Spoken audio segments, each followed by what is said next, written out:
So my impressions of Latvian literature is that it is more complicated and more interesting than I might have imagined. And the series you have, Latvian 100, will be fascinating for me as a British writer to get a picture of 100 years of a country reflected through the imaginations of all these writers. So what I also found really interesting and heartening was the importance that people still place on poetry, and presumably on hearing poetry spoken and reading poetry to each other. That's something which in the UK we feel we know about poetry, we have Shakespeare, etc. But the reality is that actually poetry doesn't have such a central place in our lives as it might have done. And it's really interesting to read about a country where some of your top 20 books are books of poetry. I mean, that is very, for me as a British reader and as a person involved in literature, is very exciting.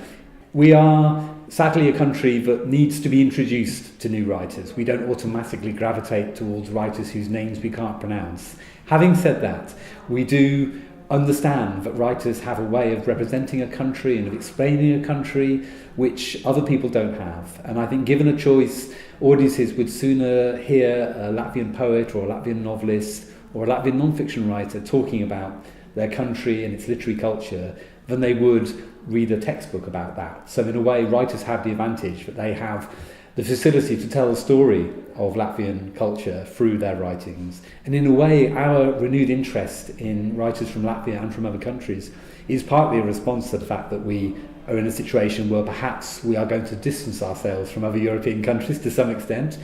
And as a result, lots of us in the UK who are very passionate about knowing about other cultures, we are thinking this is the time to take the trouble to learn about other writers and to publish them. Now, if you are an introverted writer, of course, the prospect of standing on a stage and talking about your writing might be a bit disconcerting. And I know that there is a sense that Latvian writers perhaps are introverted, and maybe that's why they write rather than perform. Some of my fellow citizens are reticent about hearing their own voice, shy even, shall we say. So perhaps that's the sort of cultural connection we have which we weren't aware of, and certainly I wasn't aware of Latvians being introspective until I started to read about the campaign you've had to focus on that, and I saw the photographs of people wearing t-shirts with Pauls Bankovskis quotes on them, and I found that a very intriguing way of presenting your writers, so I think that would go down very well in the UK.